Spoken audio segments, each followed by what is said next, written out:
काल तुमच्या कुठेतरी टीव्हीवर काल बातमी बघितली की संजय राजाराम राऊतच्या घरच्या कोणीतरी रेकी केली। आता मला पहिल्यांदा अनुभव आहे की मच्छर मारण्यासाठी पण रेकी करायला लागते। मच्छर मारण्यासाठी गुड नाईटचं कॉईल लावायला लागतं, त्याला रेकी करण्याची गरज नाही। कदाचित खिचडी चोर नेमकं कुठे राहतो हे पाहण्यासाठी कोणतरी बाईकवर आलं असेल की बाबा खिचडी कुठे डिलिव्हर करायची आहे, म्हणून एवढं काय तर गांभीर्याने घेण्याची गोष्ट नाही। मच्छराला मारण्यासाठी कोण कधी रेकी करत नाही आणि संजय राजाराम राऊतचं महाराष्ट्र आणि देशाच्या राजकारणामध्ये एवढं काय महत्व नाही की त्याला कोणतरी मारण्यासाठी रेकी विकी करेल।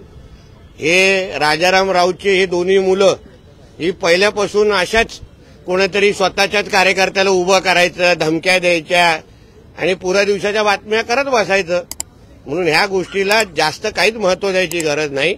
आणि एकदमच मच्छराला मारायचं असेल तर आम्ही त्याच्या बंगल्याच्या अवतीभोवती गुड नाईटचे कॉईल लावून टाकू, मच्छर जातील, संपतील। एवढा कशाला जोरला मारायची गरज आहे?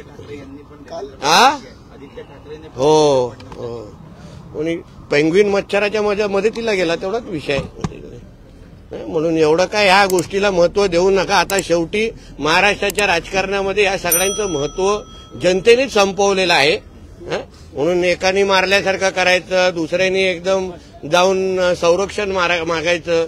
मला या महाराष्ट्रामध्ये एक असा व्यक्ती सांगा जो आपले हात खराब करून घेईल संजय राजाराम राऊतवर काय करण्यासाठी। आणि ह्याच्या अगोदर पण तुम्हाला आठवत असेल अशी एक घटना झालेली, पोलिसांच्या चौकशीमध्ये नंतर असं कळलं हा त्यांचाच कार्यकर्ता होता, म्हणून बोलतो ना कोणतरी चोरी केलेली खिचडी डिलिव्हर करण्यासाठी आले असतील, म्हणून ऍड्रेस शोधत असतील की खिचडी चोर कुठे राहतो, तेवढाच विषय आहे, जास्त महत्व देऊ नका त्या गोष्टीला। काल कारागृह सुधारणा विधेयकासंदर्भात चर्चा करताना आदित्य ठाकरे म्हणत होते की राजकीय आर्थिक फसवणूक केलेले आंदोलक असतात त्यांसाठी वेगवेगळी व्यवस्था जेलमध्ये करण्याची गरज आहे। इतकंच नाही तर एआय आणि सीसीटीव्ही सुद्धा यंत्रणा वापरली हो, कारण का एआय आणि सीसीटीव्ही फुटेज असतं तर खूप सामूहिक बलात्कार करणारे आरोपी आता आतमध्ये असते, म्हणून त्यांनी हे असं उदाहरणं स्वतःपासून सुरू करायची।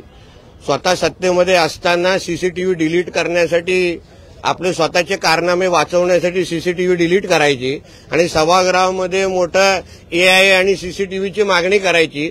पहिलं स्वतःचे जे काही कारनामे 8 जूनला केलेले आहेत त्याचे सीसीटीव्ही फुटेज ज्या दिवशी बाहेर येतील ना तेव्हा एआयची पण गरज भासणार नाही। साहेब, मॅट्रिक्सचा सर्व्हे आला आणि त्यानुसार पंतप्रधान नरेंद्र मोदींच्या प्रसिद्धीमुळे महाराष्ट्रात हरियाणात भाजपला मोठं यश मिळालंय, तर राहुल गांधींचा संविधान बदलाचा मुद्दा मतदारांनी पण ह्याच्यासाठी मॅट्रिक्सच्या सर्व्हेची काय गरज आहे? पंतप्रधान मोदीजी हे देशाचेच नाही, भारत देशाचेच नाही, जगामध्ये लोकप्रिय असे नेते आहेत, म्हणून महाराष्ट्र हरियाणा हे सगळं आमच्या मोदीजींच्याच प्रभावामुळे आज ही सगळ्या राज्यांच्या जनतेने भारतीय जनता पक्ष आणि आमच्या मित्र पक्षांवर विश्वास टाकलेला आहे। ह्याच्यामध्ये मॅट्रिक्सला शिक्कामोर्तब करायची गरज नाही, जनतेने त्याच्यावर शिक्कामोर्तब मतदानाच्या माध्यमातून केलेला आहे। धन्यवाद। उत्पन्नाचे नवे स्रोत शोधण्यासाठी राज्याने एक उच्चस्तरीय समिती नेमलेली आहे, त्यामुळे योजना आहेत त्या ज्या प्रकारे फडणवीसांनी सांगितलेल्या होत्या की सर्व सुरू राहतील, त्याच्यावर माहिती घेऊन बोलू शकतो। क्या करूं संजय राउत का हिंदी में?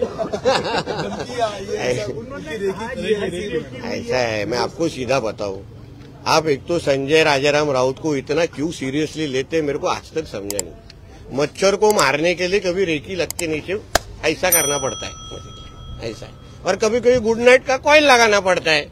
अभी शायद अभी जो कोई बाइक में वो दिखने वाले जो है, शायद वो लोग खिचड़ी चोर को ढूंढने के लिए आए रहेंगे कि बाबा खिचड़ी चोर भांडुप में किधर रहता है, भांडुप का देवानंद किधर रहता है, तो उधर आ गए रहेंगे उधर। तो इतना है कोई आप उनको सीरियसली लेते, और उसको ऐसे मच्छरों को मारने के लिए इतना रेकी विकी सब बड़ी चीज है। इसके पहले भी आपको याद रहेगा पिछले साल भी ये दोनों भाइयों ने ऐसे ही पूरा दिन नाटक किया था, और जब भी पुलिस का जब इंक्वायरी हुई थी तभी समझा कि वो उन्हीं का कार्यकर्ता है। तो शायद कोई खिचड़ी चोरी करने के लिए, डिलीवर करने के लिए आए रहेंगे कि बाबा हमारा खिचड़ी चोर किधर रहता है, तो उसी का सीसीटीवी फुटेज में आया रहेगा, इसलिए उतना उसको सीरियसली लो मत, कोई सीरियसली लेता नहीं उसको।